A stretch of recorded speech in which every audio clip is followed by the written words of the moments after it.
Straight talk from Israel. You're listening to Israel News Talk Radio.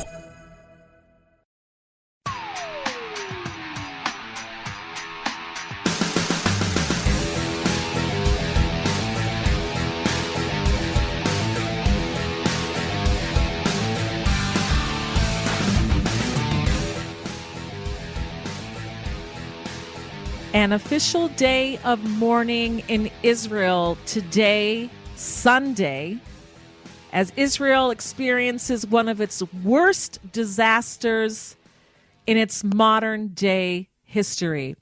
45 people dead, with up to 150 more injured after people were accidentally crushed as they were trying to exit the area on Thursday night where the Lag BaOmer, it's a Jewish holiday, where this Lag BaOmer event was taking place in the in Meron, which is up north in Israel. And Meron is the place where Rabbi Shimon Bar Yochai, the great Kabbalist or expert on Jewish mysticism, he's known as the Rashbi. Rabbi Shimon Bar Yochai, the Rashbi. This is where he's buried, and Jews go up there, whether you're religious or secular or traditional. Jews traditionally go up there on the Lag BaOmer holiday for celebrations, and the tragedy that took place there is what we'll be talking about. I'm going to be sharing with you what Israelis are feeling, and we'll be talking to someone on the show today who was in Meron at the place where this tragic event took place. She'll be describing her experiences there. I also plan to talk about what I think needs to be done to prevent something like this from ever happening again. So again, we're going to go over some of the details that we do know at this time. I'm talking on Sunday afternoon. If you're hearing a repeat of the show on another day, of course, more information and more data obviously will have been gathered. But at this point, I'm going to be sharing with you some of the information that we have, some eyewitness accounts, and what I think needs to be done in order to prevent something like this happening again. So don't go anywhere. We have a very informative show coming up on this day of mourning, an official day of mourning in Israel on Sunday, May 2nd. We'll be right back.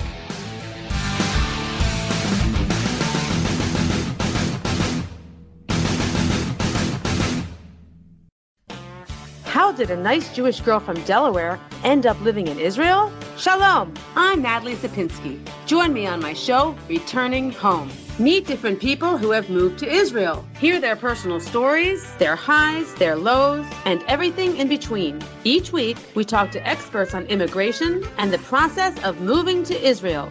Listen to Returning Home every Thursday, only on Israel News Talk Radio.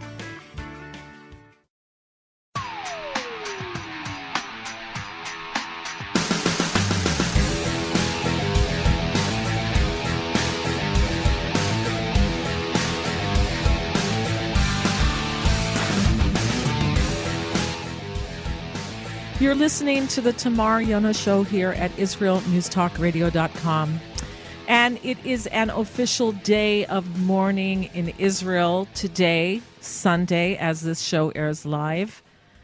Israelis are experiencing a very difficult time right now. On this day of mourning, we understand that the flags of Israel on army bases, at the Knesset, in government offices, etc., have been put down to half-mast, as we have experienced over 40 funerals so far since Thursday night when this event took place. Why do Jews go on the Jewish holiday of Lag BaOmer? Why do they go to Meron, which is located up north it's not too far from the lake, the Sea of Galilee, the Kinneret. they go there in order to pay their respects at the grave of Rabbi Shimon Bar Yochai, or otherwise known as the Rashbi. He was a tzaddik, a spiritual leader of the Jewish people. He was an expert, the expert in Jewish mysticism.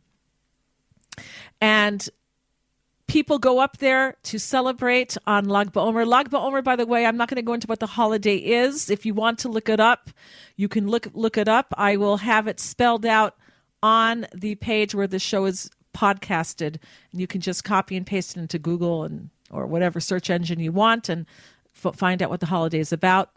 But families go up there, men, women, children. In fact, of the 45 so far, and it should only be that way, please God, that were killed, a good number were children or young adults. It is not just religious people. You may see pictures of thousands and tens of thousands of religious people there, but there are secular people there as well.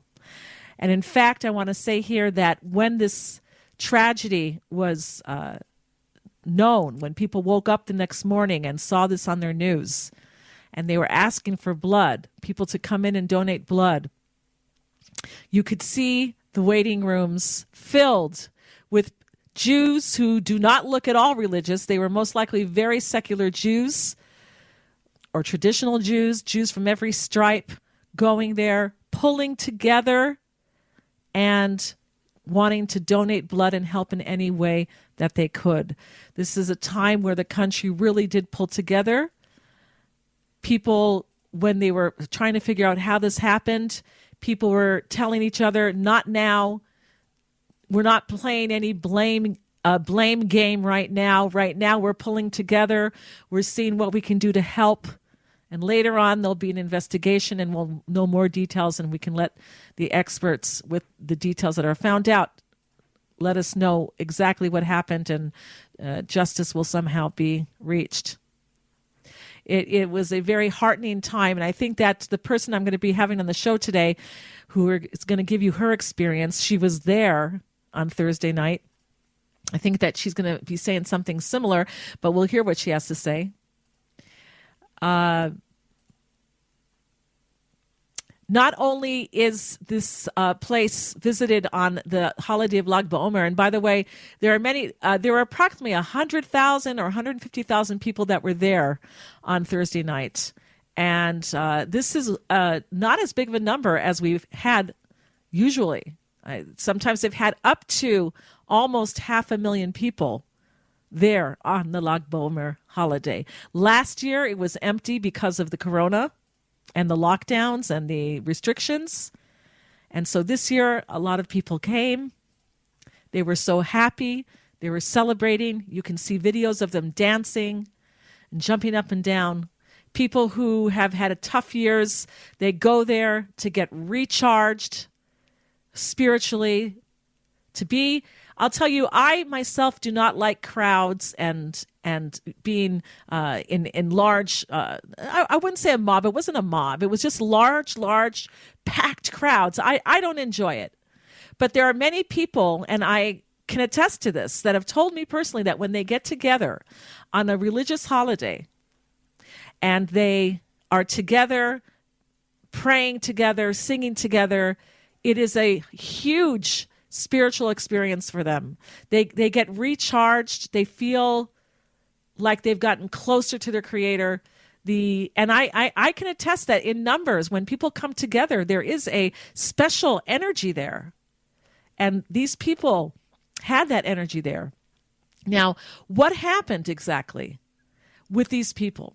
Well, every year, according to what they're saying on the television news, is that there are always crowds there. The area where his grave is a built-up place, but it can hold maybe 50,000 people. But as I said, up to 500,000 people sometimes. 250,000 is probably more the norm. And every year they say, thank God it went by peacefully and nobody was hurt, nobody was killed. It was a miracle. It was a ness. But this year, we didn't have that. This year we had a terrible, terrible tragedy. Apparently what we know at this time is that one of the exits of people leaving, this was not a stampede. In fact, let me just read for you what one article says, and I'm going to give you my opinion on that. This is from Flipboard, and they say here, Israeli police official reportedly accepts blame for a deadly stampede. An Israeli police official who oversaw the security arrangements for the massive religious celebration where 45 people were killed in a stampede on Friday said he took responsibility for the disaster, according to a report. Now, I'm going to stop here for a second because I want to say that I would not describe this as a stampede. There was a movement of people.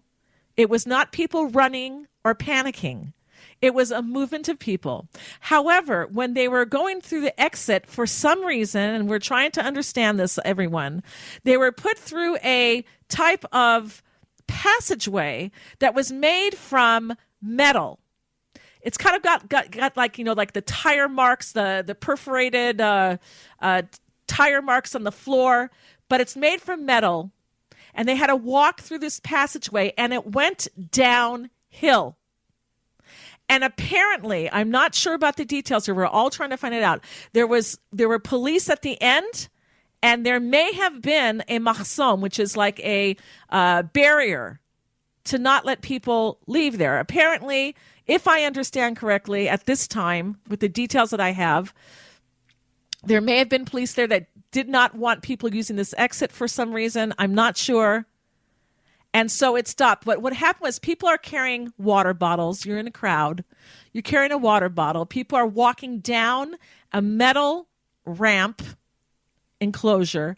And maybe someone's bottles were dripping. But they were saying with the movement of people on a downhill slant, it could get very slippery. If somebody falls, they're going to fall forward because it's downhill. And when they fell, other people with the movement. And again, this was not a stampede. There was no panic that I could see in these videos. People were just moving in a stream. But they were moving, and then the first people started to fall, and then more people on top of them, and more people on top of them. I understand even up to 7 layers of people piled on each other. People who were crushed, people who couldn't breathe, children as well. Tragic. I believe 2 sets of brothers were killed. Can you imagine being a parent losing 2 of your children? Now, if this is the case, my question is, why would one put a barrier at the bottom of a passageway? It would seem more logical that if the police did not want that exit being used and they wanted to block it, you would put the blockage, the barrier at the top and not let people even enter there. You don't put it at the bottom. However, again, these details are sketchy, and I don't want to dwell too much on it because we do not know all the facts at this time. The policeman who was in charge said here, I bear overall responsibility for better or worse, and I'm ready for any investigation. Shimon Levi, commander of the Northern District, told reporters hours after the tragedy, the Times of Israel reported. Eyewitnesses accused police of blocking a key exit route at the bottom of a narrow passageway, which had for years been seen as a dangerous potential bottleneck. But Levi, the police commander, said the exact cause of the tragedy is under investigation. People began to trip and fall on each other, creating a catastrophic domino effect. Police, for a period, blocked stairs at the bottom of the passageway, according to the Times of Israel, which cited a Channel 12 report here in Israel. Israeli Prime Minister Benjamin Netanyahu declared Sunday, May 2nd, a day of national mourning for the victims of the Meron disaster. And to mark the day, public buildings, IDF bases, and Israeli representatives abroad will drop the flag to half-mast. And that's what we have done today on Sunday. Why did this happen? What did people there feel? as this happened, what was going through their minds. We're going to find out more as we interview somebody who was there. I want to say that in the papers today in Israel, you could see pictures of those who were tragically killed. Their faces, they were fathers, they were brothers, they were sons, they were husbands. Tragic, tragic, tragic to see these beautiful faces. And they were not just from Israel, they were from Argentina, from the United States, from Canada, from the UK, other places as well. We'll be right back.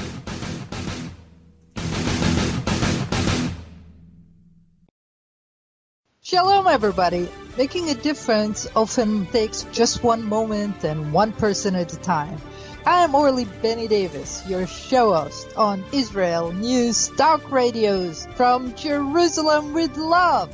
You'll be hearing people talking about politics, religion, social issues, and making a better tomorrow.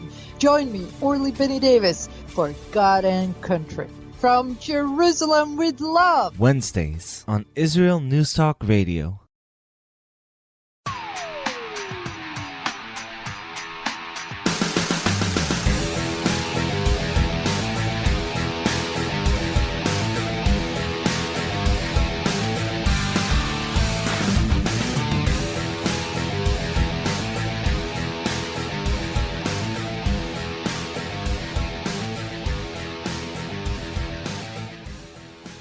All right, we are back here at the Tamar Yonah Show on IsraelNewsTalkRadio.com. And we're talking about the terrible tragedy that took place on Thursday night, the night of Lag BaOmer. It's a Jewish holiday that took place in Meron at the gravesite of Rabbi Shimon Bar Yochai.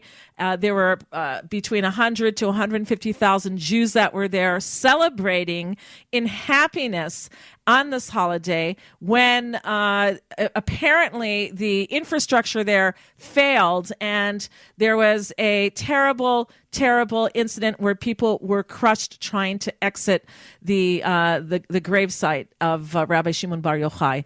And we have joining us now an eyewitness that was there at the event. She was not in the tunnel or in the bottleneck area where this happened, but she was in Meron with all of the celebrants there, and she's going to be giving us her impressions of what happened and what people were feeling. So we're speaking with Aviva Spiegel. Shalom, Aviva. Shalom, Tamar. Thanks so much for having me on. Now, you live in the city of Tzfat, which is also in the north of Israel. It's not that far from... We have a view of Meron right yes, from our balcony. It's, there you go. Very okay. connected to Rabbi Shimon. And so when you were planning to go there, share with our listeners very briefly why you went there. Why did you go? And who did you go with? We go every year. Like hundreds of thousands of people go every year because it's the biggest party. Why is it the biggest party? Because Rabbi Shimon he's our heart. We want to be connected. It's Rabbi Shimon's the passing day of Rabbi Shimon, and he asked that it should be a celebration. So it's a day people go to dance and to sing and to light fires and have a beautiful time, like on the Achdus and the Ahavas Yisrael. Everybody dancing and taking part in one of the joyous days of the year. Did you go with your family? I was there this year. My husband was already there because he was broadcasting live from the Chabad house over there, and my son was there. My oldest son, thank God, was not. My two youngest ones were too tired to come after the Nissim Black concert on the Mitzuda. They're like, no, we don't want to go. So they were sleeping, and I took my 14-year-old with me. So I was with my 14-year-old and my other daughter. And that's a daughter or a boy? My daughter, okay. Hannah. All right. And so where were you, how far away were you from where this tragic event took place? Well, I feel like I was standing on the aorta of the heart. If you picture like the heart of it is where the hadlaka is, where they light the fire up, that told us Aron, and everyone's like rushing to get to that place. That's really up by the Tzion. That's at the top of the hill. When you come, if you're familiar with Meron, you come in, there's a gate, and then there's the main artery going up to the Tzion. So we were standing in the middle of the divider. There's like a wall divider. So we were standing in the middle of the road, just watching the ambulances and the stretchers going up and down and back and forth. So did you know what was happening or what had happened when you saw all of a sudden all No, these we just knew something. emergency Like teams? we just felt it. We're like, oh my God, what is going on? I was standing next to a couple English-speaking young ladies, and we're like, what's going on? What's going on? Just like, I don't know. My phone's not working. I can't get through to anybody. And like, there was no reception.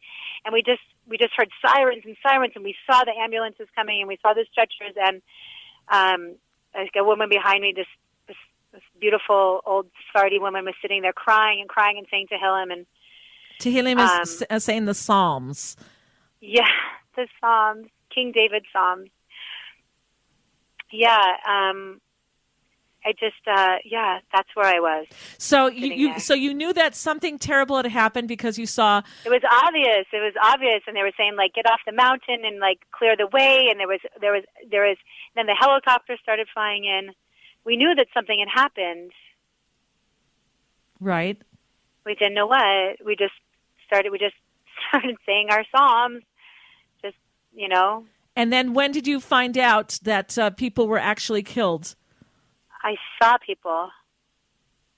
Tell us. I saw. You want the gory.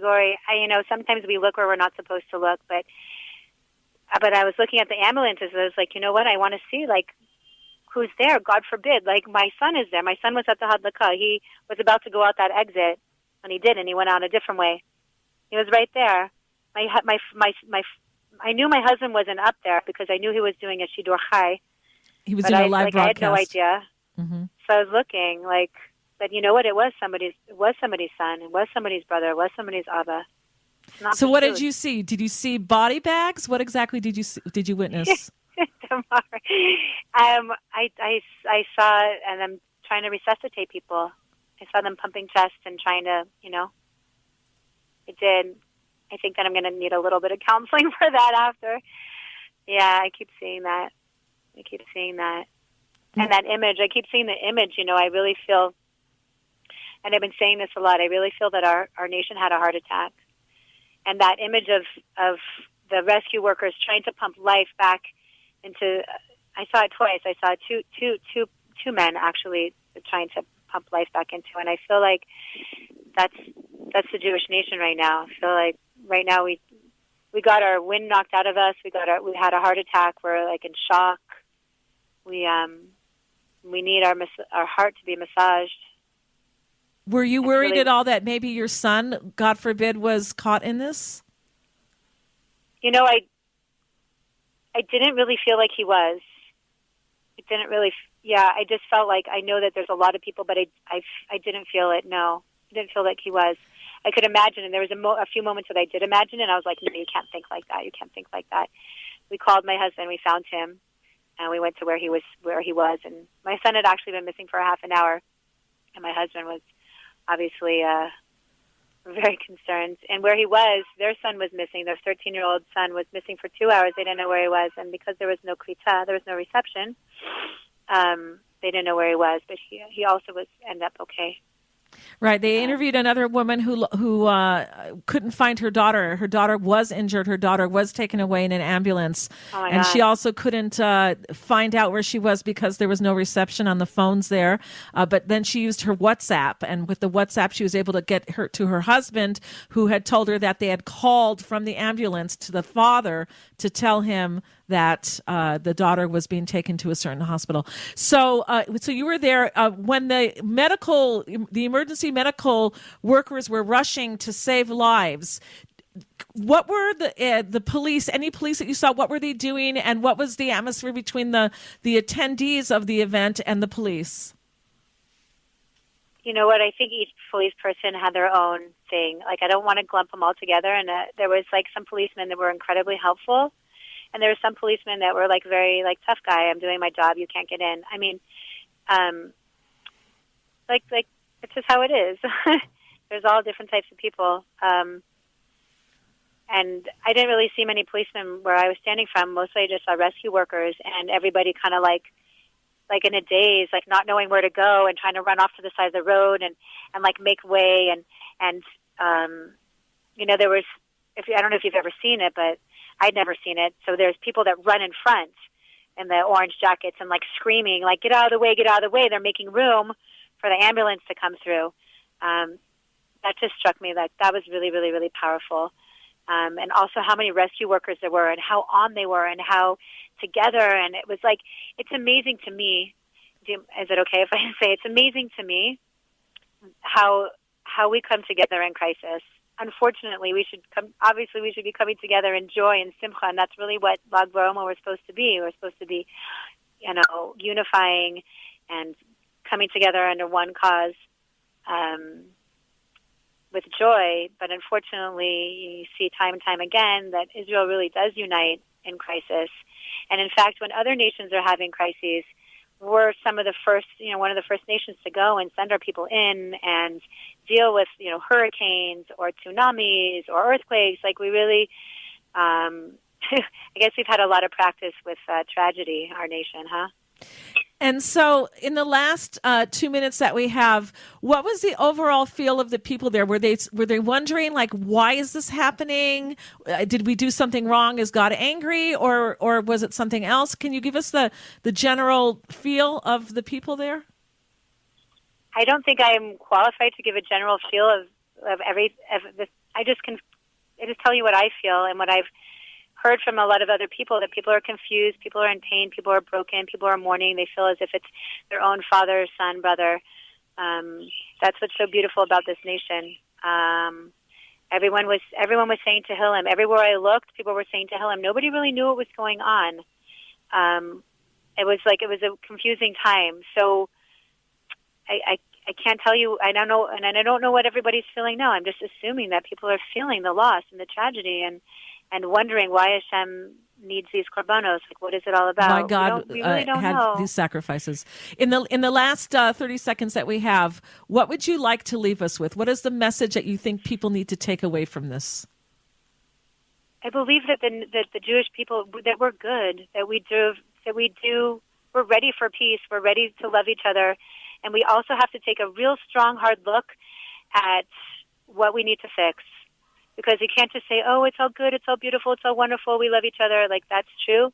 And with all that, there's definitely, we definitely have to wake up and look at how we treat each other. The news is really horrific a lot of the time, like a lot of the political battles and a lot of the corruption and people are really struggling with each other. And when the nation is divided, so we a little bit lose our divine protection. I mean, God forbid, we're always protected. Hashem always has his eye on us. But if we really need to take a look. We need to take a look at what divides us. And if we're not together with our heart, then that's a heart attack. Then we need to unite and to love each other. To unite and to love each other. I want to thank you so much, Aviva Spiegel, for coming on the show. Thank you. We'll be right back, everybody. You're listening to Israel News Talk Radio.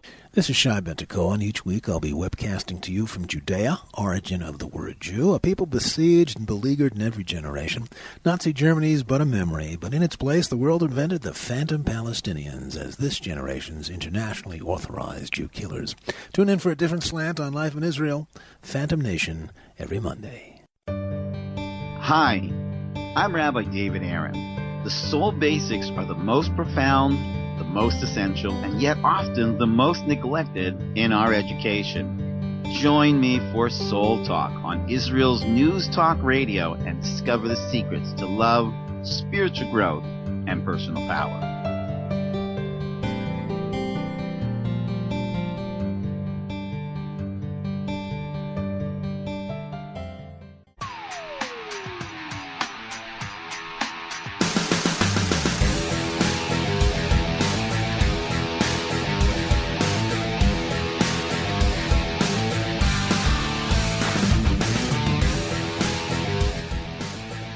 All right, we are back here at the Tamar Yonah Show on IsraelNewsTalkRadio.com. And Israel is observing on Sunday, today as the show airs live, a National Day of Mourning for the victims of the Lag BaOmer tragedy that took place on Mount Meron up north in the north of Israel.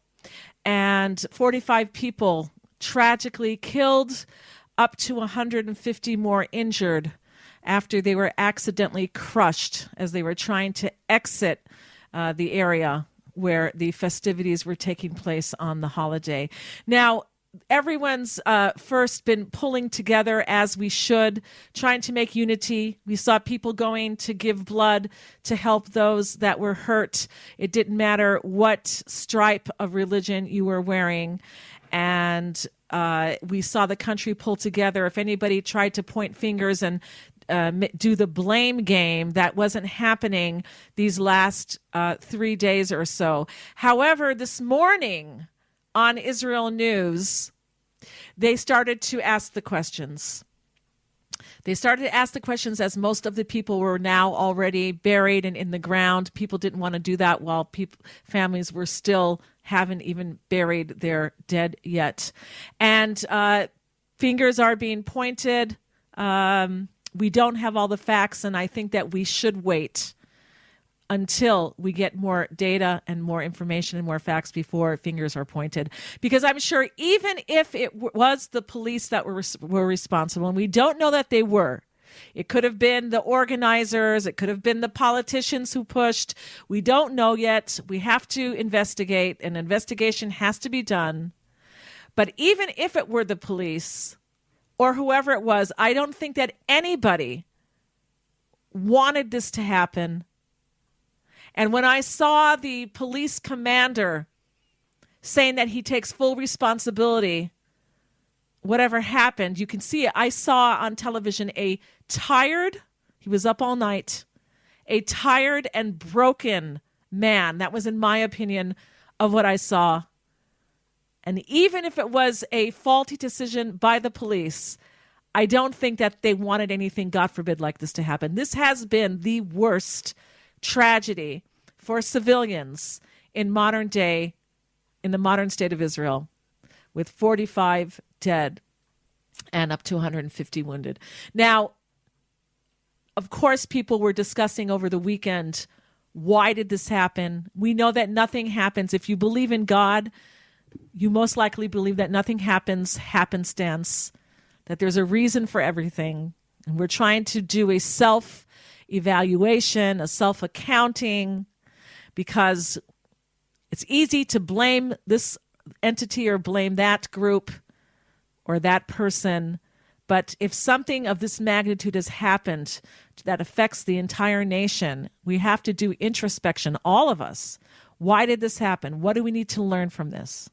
Now, I think that most of those questions won't have answers until later. However, there is something that I was discussing with my husband, and I think that he's absolutely right. And that is that Mount Meron, where the Rashbi, Rabbi Shimon Bar Yochai, is buried, it's a national treasure of Israel. Now, we have many holy places in Israel. Of course, you've got Har Habayit, the Temple Mount, where the Holy Temple stood. And right below it, you have the Western Wall area, the Western Wall Plaza, where the Jews go and pray. That is a very holy place, the Temple Mount. And one of the newscasters was saying this morning that the second holiest place in Israel is Mount Meron, where the Rashbi is buried.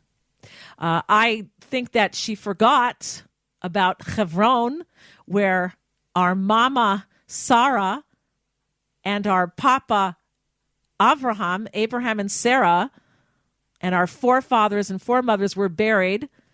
That, I would say, has to be above where Shimon Bar Yochai is.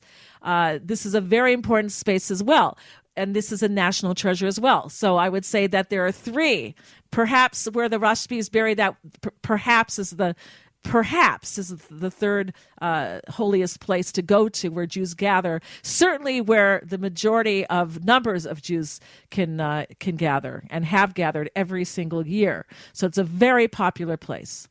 So the question bears an answer.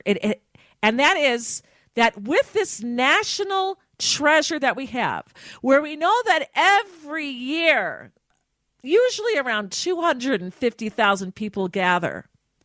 in a place that really doesn't have the infrastructure to hold that many people. Why hasn't it been developed in order to hold the amount of people that it needs to hold and to make easy and safe entries and exits for the masses of people that go there? And again, this is not just one day a year. People go up there and they do what's called a halakha. They cut their children's hair there on their third birthday. It's a special celebration that takes place. Women go up there who are having trouble getting pregnant and having children. They'll go up there traditionally and say prayers. There are many different reasons that people will go and visit Mount Meron, where where Rabbi Shimon Bar Yochai is buried. It's a national treasure in Israel. And so, again, as I said, the question comes to mind: why hasn't the government and the authorities and those in charge put the investment in to make the place fitting to hold these yearly crowds? Every year, as I said at the beginning of the show, the media and the police, when they're interviewed after these big, big events, every year they're saying, oh, it was a miracle that nobody was hurt. Thank God we got past it and nobody was hurt.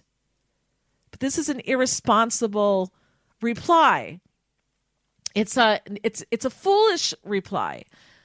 And our sights and our focus need to go on developing our national treasures, and that includes the Kotel, the Western Wall Plaza.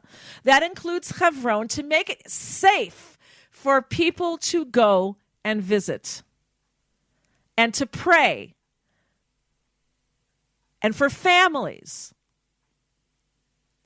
And the first thing that we need is that desire to do it. Why hasn't it been done? Because it hasn't been a priority on the plate of the government or the organizers or whoever, the police or whoever is responsible, perhaps the politicians, perhaps a mixture of all of them. I think that the public, after this terrible event, need to now put a strong focus and demands to put money into our national treasures, to make it a place that is safe for people, to make it a place that is inviting for the public and for the citizens of Israel, because it is the duty of the government, who is supposed to protect us, to do these things. But before that happens, there has to be the desire. There has to be the yearning of the people saying, this is what we want, and then pushing that through. Because if there's no noise, if there's no demand, if there's no squeaky wheel, most likely it's not going to be done. And I'll take this a step further. And I ask the question all the time. We are living in the year 2021. Israel has had now 73 years of modern-day independence and sovereignty. We have the Temple Mount, and yet we do not have the temple. The Holy Temple, the loss of our Holy Temple, is our Nakba. It is our catastrophe. It was a national catastrophe, and it remains so. And the fact that we can go on every day thinking about, well, where are we going to go on vacation next? Or I've got to run to the dentist, and let's buy books for the kids for school, and I want to get some new clothes, and let's go bowling, and let's buy some flowers for the garden. And we go about our days as if we're any other country in the world, but we're not. As Rabbi Meir Kahana always used to say, God did not take us out of Egypt as slaves to free us and bring us into the Holy Land in order to be a Hebrew-speaking Portugal. We're not supposed to be like the nations. We are the priestly nation, and we're supposed to be a light to the nations of the world, to our brothers and sisters all over the globe. And we cannot be that if we don't have the desire and the yearning for the proper things. And to think that we have now 73 years of sovereignty here. We have had the Temple Mount in our hands since 1967, and we still haven't built the temple yet. What are we waiting for? There isn't enough yearning from you and I and everyone. We have to want it. We have to talk about it. And when we talk about it, we're going to want it more. And when we talk about it, it becomes the news. And then it becomes action and reality. Our national treasures need to be developed. And we need to start with that yearning to want to get it done and that focus. So we should all be safe. We should all be joyous. And we can all be safe and bring the world to a higher level. If you have any comments, you can write me, Tamar, Tamar, at IsraelNewsTalkRadio.com. We send our heartfelt condolences to all the victims who were killed and hurt, to their families and loved ones. God bless them. You've been listening to the Tamar Yonah Show. Israel News Talk Radio's chat room. Just click the orange button at the top of the IsraelNewsTalkRadio.home page, log in as yourself or an anonymous guest, and join in on the fun. You'll meet other listeners from all over the world who listen to Israel News Talk Radio, and you can make new friends. Israel News Talk Radio's chat room. It's the closest you can get to being in the studio with us. We love listening to Israel News Talk Radio. Where can you get the inside news on Israel? At Israel News Talk Radio, we're dedicated to sharing Israel's inside story with the world by providing our listeners with news on Israeli politics, current affairs, and Israeli Jewish culture. The Israel News Talk Radio homepage also provides you, the listener, with useful information at your fingertips, with scrolling news headlines, weather, currency exchange, Shabbat candlelighting times, and so much more. Our radio programming is always accessible and on demand. We operate absolutely free of charge for everyone, everywhere. If you love what we do, partner with us now by becoming an Israel News Talk Radio supporter. With your support, you'll be inscribed on our Israel News Talk Radio Wall of Fame. There's nothing like us in the world. Be part of something great. Israel News Talk Radio. Straight talk from Israel. If you love Israel News Talk Radio, then you'll love our Facebook page. We keep you up to date on what's happening in Israel, plus little surprise treasures that we don't share on the radio. Go now to follow us on Facebook. Just look for the Israel News Talk Radio Facebook page, and don't forget to subscribe and follow us by clicking on the like button. We post great stuff there that you'll want to share. Israel News Talk Radio on Facebook and Israel News Radio on Twitter. News, opinion, and more. You're listening to Israel News Talk Radio.